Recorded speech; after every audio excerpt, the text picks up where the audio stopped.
वैसे तो आप नाम से ही पहचानते हैं जे.एन.के बैंक को, लेकिन 1938 में इस बैंक की हुई थी शुरुआत और 31 मार्च 2023 तक 18 राज्यों और 4 केंद्र शासित प्रदेशों में लगभग 1000 ब्रांचेज हो चुकी है इस बैंक की। 1400 से ज़्यादा एटीएम है।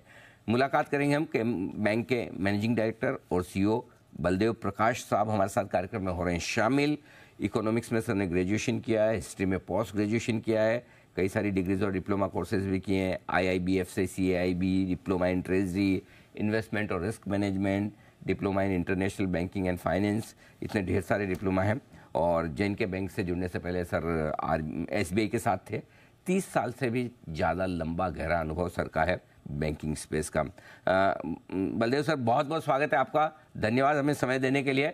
सबसे पहले सर बैंक पे तो मैं बात करूंगा ही, लेकिन इस वक्त सर जरा कश्मीर का, श्रीनगर का आपका मूड माहौल बताइए। हम सुन रहे हैं कि इस वक्त कश्मीर बहुत ही खूबसूरत नज़र आ रहा है, बड़ी स्नोफॉल हो रही है और काफ़ी टूरिस्ट वहाँ आ रहे हैं।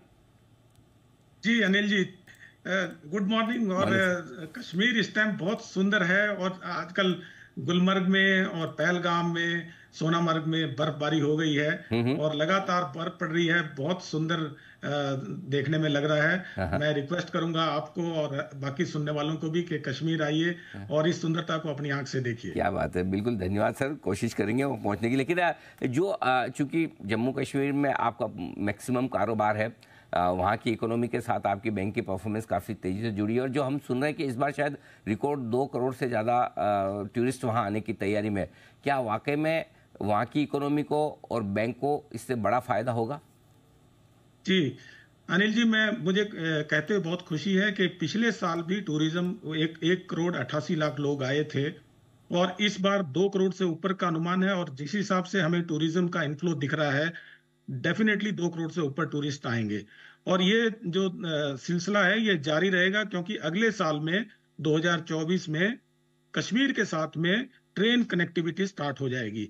तो उसके कारण जो टूरिज्म है उसमें और इजाफा होगा, कई गुना इजाफा होगा।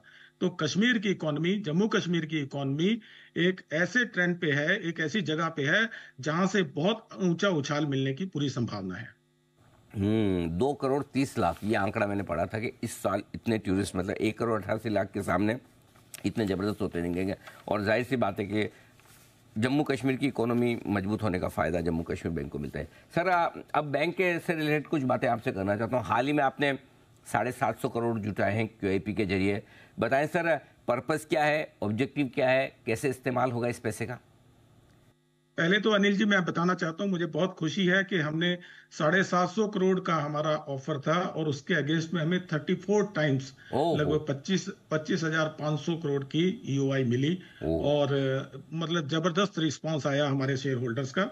और अभी ये जो पूरा 750 करोड़ रुपया हमारा ग्रोथ कैपिटल है और इसके कारण हमारी रेटिंग इंप्रूव होगी और इससे हमारा जो बिजनेस, क्योंकि मैं आपको ये बताना चाहता हूं कि कश्मीर के अंदर, जम्मू कश्मीर के अंदर जो बिजनेस का उछाल हम देख रहे हैं वो अनप्रेसिडेंटेड है। काफी साल के बाद हमें ऐसा उछाल दिख रहा है।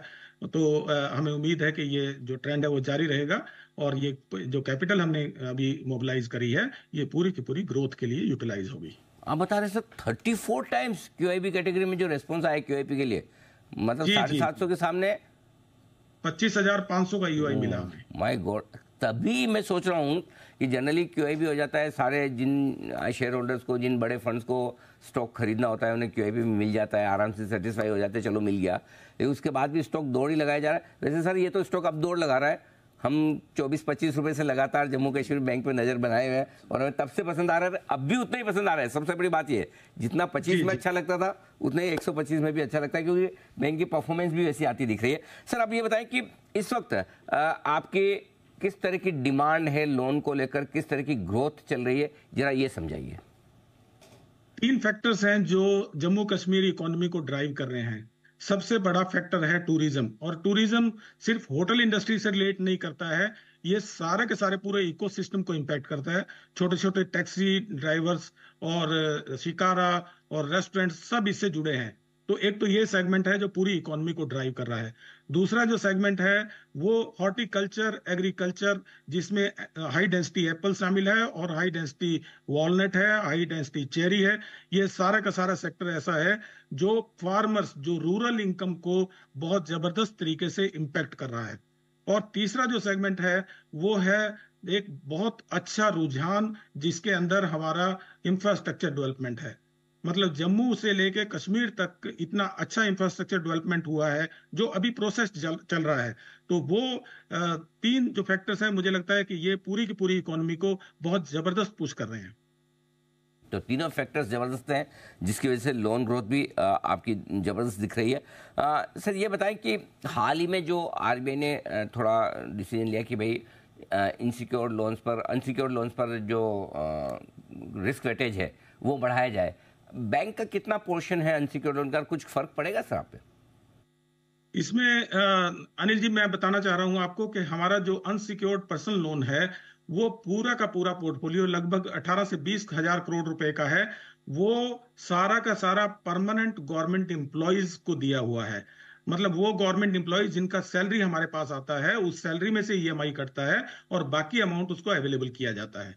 और इसका जो इम्पैक्ट होगा लगभग 50 बेसिस पॉइंट का होगा। और जिस हिसाब से हमारी कैपिटल अभी रेज कर ली है हमने, और जिस हिसाब से हमारे इंटरनल अक्रूवल्स भी अच्छे दिख रहे हैं इस साल के अंदर, तो हमारी कैपिटल के मतलब कोई कंसर्न नहीं है अनिल जी, मैं ये श्योर करना चाहता हूँ। बहुत बढ़िया। हाँ, मतलब वो तो अगर आप अनसिक्योर्ड लोन भी है और अगर आप गवर्नमेंट एम्प्लॉयज को दे रहे हैं, उनकी सैलरी भी आपके पास आनी, तो सेफ्टी तो पूरी है ही है।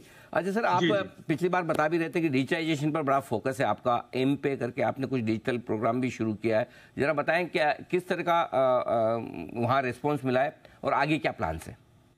तो अनिल जी, सबसे ज्यादा जो इन्वेस्टमेंट रिसोर्सेज का हुआ है पिछले 1.5-2 साल के अंदर वो डिजिटाइजेशन पे हुआ है बैंक की। और एमपे डिलाइट हमारा एक मोबाइल ऐप है, मतलब state of the art app है। आज की डेट में मैं आपको ये अश्योर कर सकता हूँ कि हिंदुस्तान में बहुत कम बैंकों के पास इतना रिच और इतना बढ़िया ऐप है।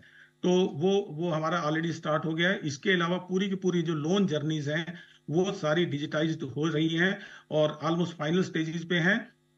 और जितने भी हमारे फर्दर प्रोसेसेस होंगे वो पूरे के पूरे डिजिटाइज्ड हो गए हैं और हो रहे हैं। सबसे पहले हमने कोर बैंकिंग प्लेटफॉर्म को अपने अपग्रेड किया, जो फिनेकल 7 पे चल रहा था, आज फिनेकल 10 पे है। तो मैक्सिमम रिसोर्सेज का जो इन्वेस्टमेंट है वो डिजिटाइजेशन के ऊपर है।